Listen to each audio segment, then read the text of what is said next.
Então, muito boa tarde, caros formandos. Espero que nesta fase difícil de quarentena estejam todos de perfeita saúde, com vontade de trabalhar. E é nesse sentido que eu estou a fazer este pequeno webinar para vos dar, enfim, alguma motivação e também para vos ajudar a resolver, enfim, as propostas de trabalho que foram colocadas na plataforma. Portanto, estamos numa fase, como eu já referi, em que devemos estar em casa, que é a melhor maneira de nos protegermos, e usando este tipo de tecnologias acho que nos ajuda a ultrapassar esta situação.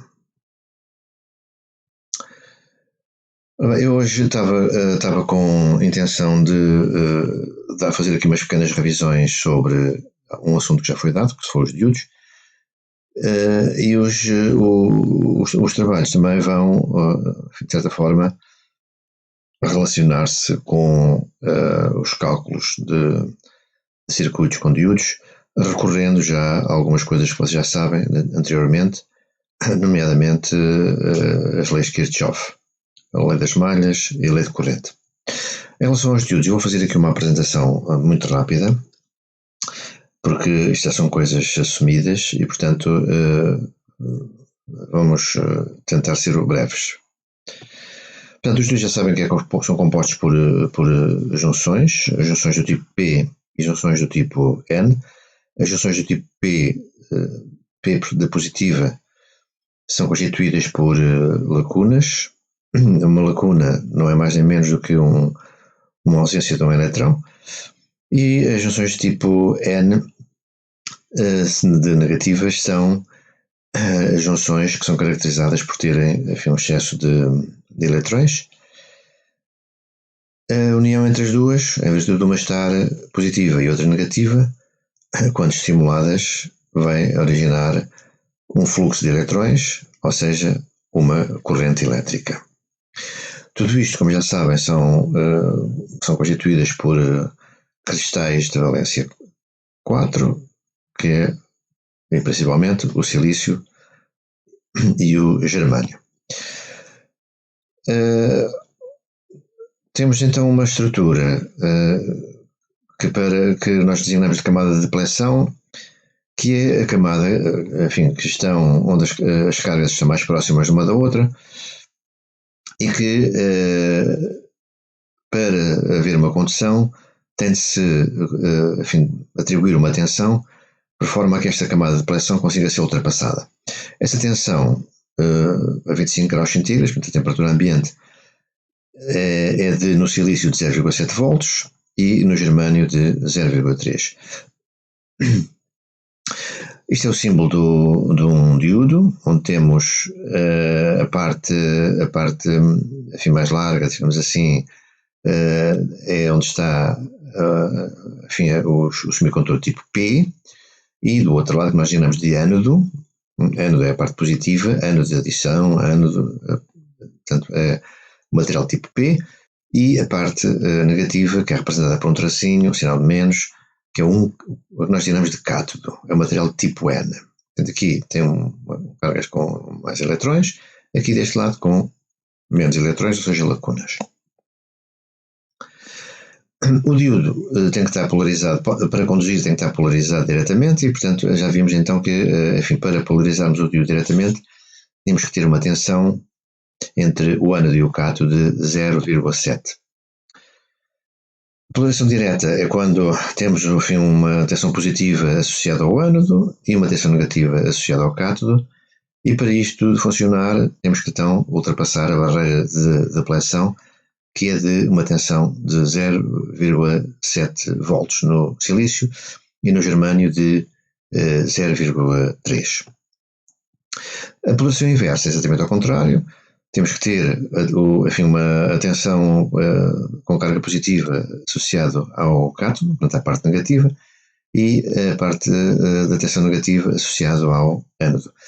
É evidente que, como não temos aqui a tensão de 0,7, entre o ânodo e o cátodo, neste sentido, portanto, como está polarizado inversamente, o diodo não vai conduzir. Portanto, este é como fosse um interruptor, portanto, está aqui aberto.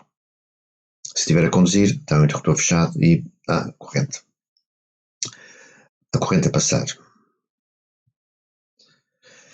A curva característica também já vimos em aulas anteriores. Temos então aqui uma zona que define a polarização direta. Portanto, a tensão aqui neste ponto seria de 0,7 e no quadrante contrário uma tensão em que a polarização inversa, onde pode haver aqui uma tensão de ruptura, isto é, se a tensão for ultrapassada, pode eventualmente haver uma ruptura do semicondutor, do diodo, e portanto ele avariar. A potência do diodo, esta forma já é conhecida, a potência é igual à tensão vezes a corrente, não é? E tudo isto também está limitado, não é? Portanto, o diodo, quando é construído, é definido uma determinada potência em que se define pela tensão que pode suportar e a corrente que o atravessa. Tudo isto está nos datasheets, portanto, nos catálogos, e é definida a potência máxima, por exemplo, deste diodo, um N914, a potência máxima era 250 mW, portanto, se for ultrapassada esta potência, o diodo avaria. E do 1N4001, o I máximo é de 1 A. Portanto, podem estar definidos ou uma ou outra. Nós temos alguns exercícios onde vão aplicar esta fórmula, portanto, nos exercícios que foram propostos, temos lá a necessidade de calcular a potência que atravessa o diodo. Temos sempre necessidade de meter uma resistência como limitador de corrente, de certa forma para controlar a corrente que passa pelo diodo para o não queimar. Não é? Chama-se a resistência limitadora de corrente. Esta resistência pode ser calculada em função dos limites de corrente que passam pelo diodo. Também vamos ter alguns exercícios para vocês calcularem esta resistência, chamada a resistência limitadora de corrente. É evidente que quanto maior for este RS, portanto esta resistência, menor é a corrente que atravessa o diodo, porque vai haver aqui uma queda de tensão, portanto vai haver aqui assim alguma perda e portanto a corrente vai ser menor. A rede de carga já vimos. Para nós, isto é um pequeno exemplo. Para nós chamarmos a corrente, o que é que temos que saber? A corrente que o atravessa é só ver a diferença de potencial que está aqui no diodo. Reparem que neste caso, por exemplo, a tensão era a que está na pilha, na fonte. Temos a tensão do diodo que será de 0,7 se estiver polarizado diretamente. Portanto, a cada tensão que tem aqui há de ser a diferença entre esta tensão menos a tensão do diodo, a dividir pela resistência, determinamos a corrente que passa neste circuito. Por essa razão é que é muito importante esta resistência aqui, porque se nós aumentarmos esta resistência, a corrente, portanto, é inversamente proporcional, não é? Se aumentarmos, a corrente vai baixar. Por essa razão é que esta resistência se chama limitadora de corrente. Também temos alguns exercícios para vocês fazerem para calcularem a corrente no circuito, para ver se de facto o diodo aguenta ou não em função das características que ele tem. Cá estamos o cálculo. Enfim, alguns pontos da reta de carga significativos, os pontos de saturação, enfim, é o máximo de valor que a corrente pode assumir. O ponto de corte, o chamado ponto de corte, é a corrente mínima que atravessa a resistência e o diodo. Tudo isto podem ser, enfim, valores que são previamente definidos através do fabricante e que nós podemos depois também calcular em função do circuito que temos. A reta de carga do diodo já ouvimos também. Portanto, aqui é o exemplo em como o diodo funciona como se fosse um interruptor, conduz quando passa esta tensão, ou quando está a tensão mais baixa que 0,7 fica ao corte, portanto, ou está fechado ou está aberto. Mais um exemplo de cálculo. é igual ao anterior que já falamos.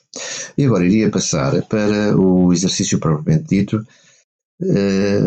Para isso vou entrar na página a que vocês já conhecem, a página do professor, na plataforma, e entram. Portanto, já para vocês já não é novo. Tem que pôr o vosso nome do utilizador. Eu vou pôr aqui o utilizador prof. Pôr também a senha para entrar.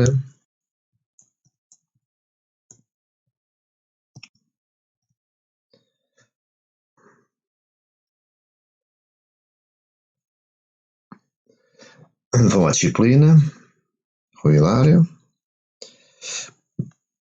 E agora na disciplina vamos ao módulo que estamos a trabalhar, que é o módulo de semicondutores. Eu, entretanto, pus aqui uns vídeos que eu gostava que vocês olhassem para eles, e quem tem mais dificuldade, acho que era útil olharem e ouvirem, enfim, porque tem aqui os vídeos que nós passamos na aula, e tem, enfim, algumas coisas que podem ter algum interesse para vocês estudarem. Portanto, eles são cerca de 15 vídeos, salvo erro, são bastantes. Portanto, são mais até alguns. Todos estes vídeos já passamos. Portanto, são 17 vídeos onde vocês podem novamente rever as aulas. Mas o que é o mais importante é nós irmos então aqui ao exercício. Vocês vão ver o que é que os vídeos têm. Vamos novamente para trás. Isto demora um bocadinho. A net está um bocadinho lenta. Pronto, cá estamos. E agora podem ir aqui assim, podem ver o que é que se fez anteriormente, mas podem ir aqui assim a esta faixa da quarentena. E temos aqui os exercícios. E depois de resolverem os exercícios, colocam-nos aqui na resolução de exercícios de diodos de entrega. Estes exercícios são, como eu vos disse, relativamente simples. Eu vou dar uma ideia e todos se resolvem praticamente da mesma maneira, mas só de vocês pensarem um bocadinho. Vamos começar, por exemplo, aqui por este. Primeiro, determina os valores em baixo solicitados. Calcular a corrente I do circuito dado e calcular a potência dissipada no diodo. Reparem, para calcular a corrente, o que é que nós temos que saber? A corrente é em função da resistência e também em função das diferenças de potencial. Portanto, se eu tenho aqui 10 volts, a cada tensão vai ser de 0,7.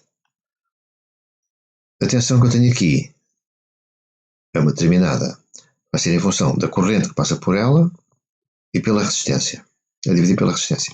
Portanto, se eu fizer a diferença entre esta tensão e a tensão que eu tenho aqui, 0,7, 10 menos 0,7, se eu dividir esse valor por os 5 ohms, vou determinar a corrente que passa no circuito.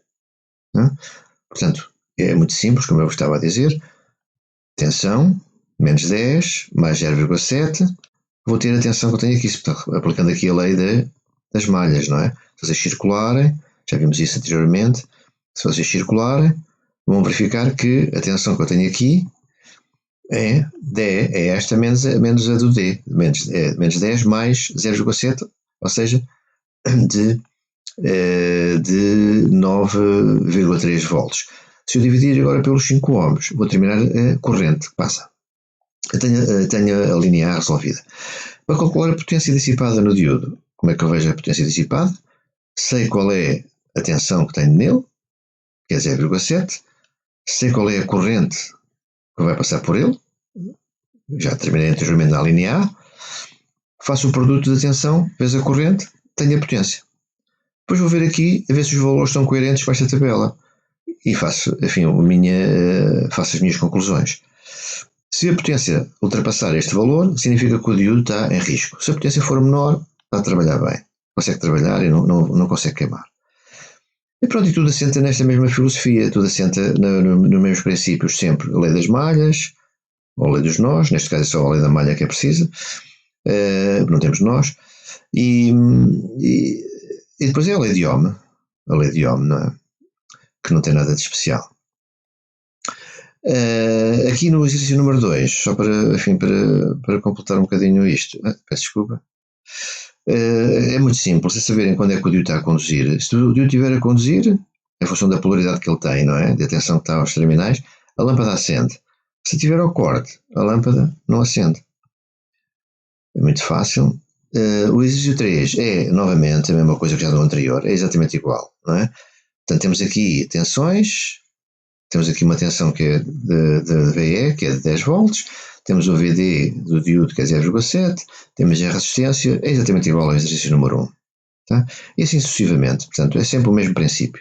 Tá? Não tem nada que enganar, temos aqui, são dadas as fórmulas para vocês experimentarem, portanto, isto é simples, muito simples.